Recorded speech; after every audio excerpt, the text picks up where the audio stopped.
chair recognizes Representative Faris. Thank you, Mr. Speaker. I would like to speak to this amendment because it will eliminate the appropriation tied to Senate Bill 13. And I think there's a historical aspect to what we're doing here that maybe we need to educate ourselves a little better on. So let's look at the history that preceded SB 13. In the 1930s, the Republican-dominated state legislature removed straight ticket option from Michigan ballots. Supporters of that change wanted to make it more difficult to vote a straight party ticket so Republican candidates could be insulated from the popularity of Democratic FDR's long coattails. By the early 1950s, however, Republicans in Michigan legislature decided that voters should now be allowed a straight ticket option, and it was reinstituted.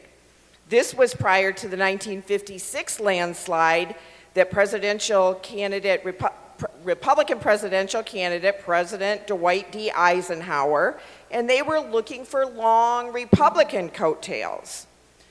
Once again, in 1964, legislation was enacted to eliminate straight ticket voting, and it was subsequently rejected by voters through a petition drive putting the question on the ballot. 37 years later, the same thing occurred. In 2001, Public Act 269 prohibited voters from voting a straight party ticket.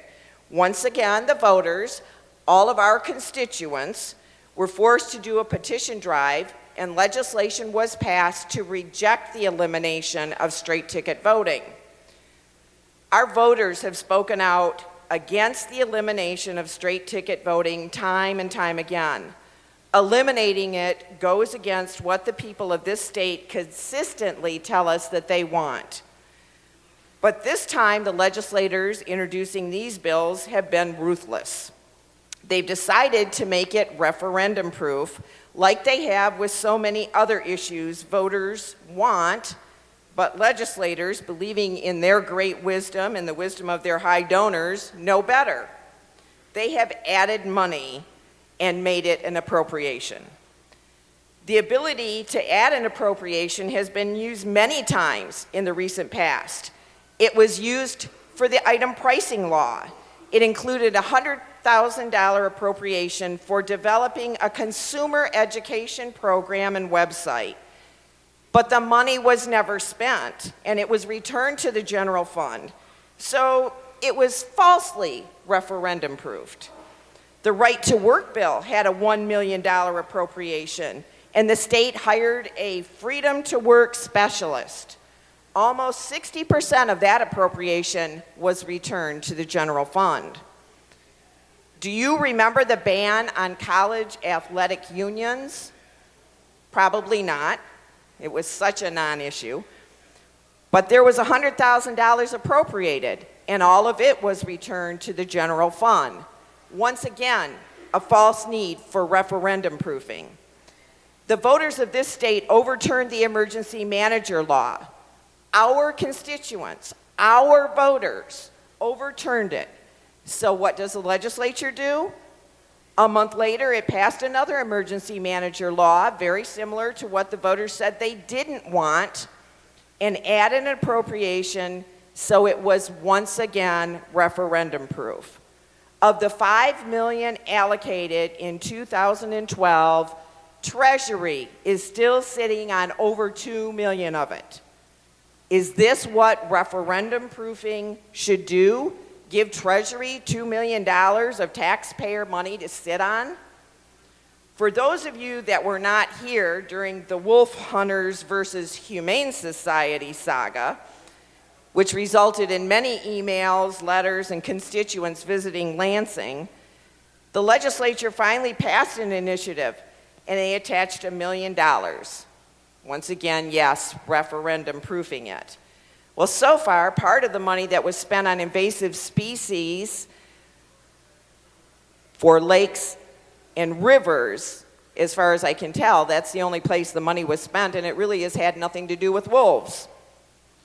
You know, we are a society that likes drive-through.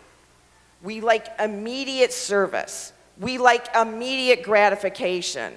We do not like waiting in lines. We do not like sitting in our chairs on this House floor waiting for something to happen any more than our voters are liking waiting in lines.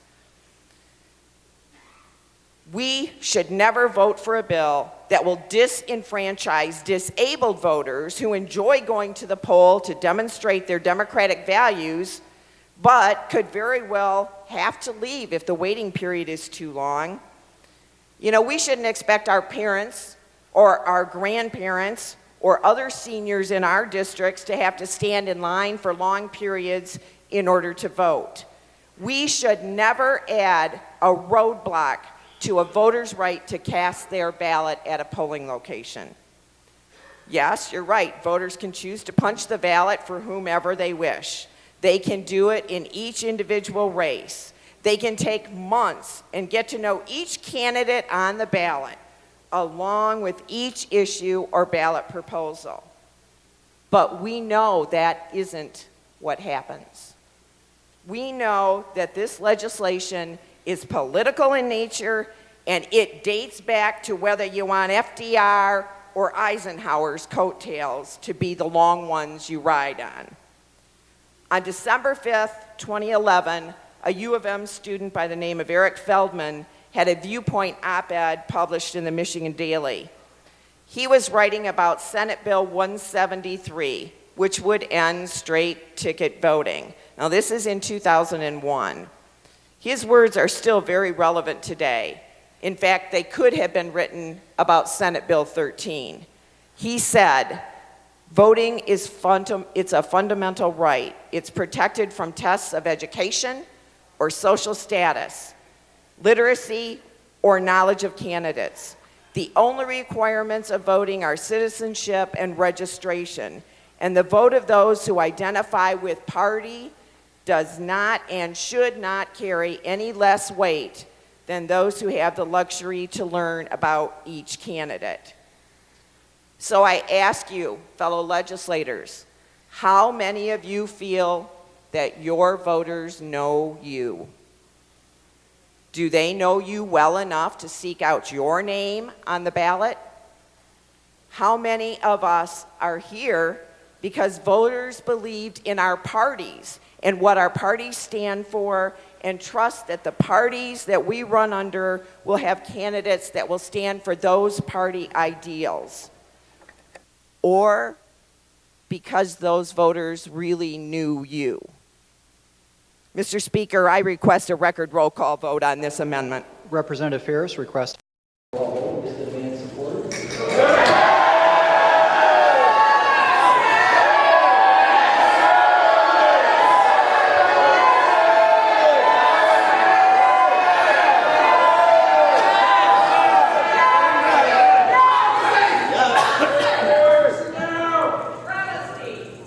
The chair recognizes Member Recorder Singh.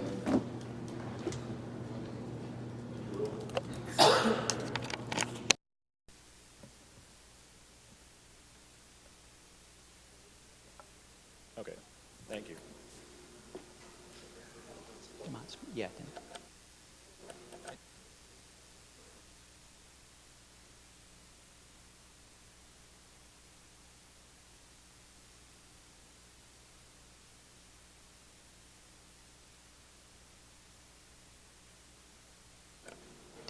The chair recognizes Representative Singh. Thank you very much, Mr. Speaker. Mason's Manual, Section 240, subsection 2, states a point of order is the parliamentary device that is required of a deliberative body to observe its own rules.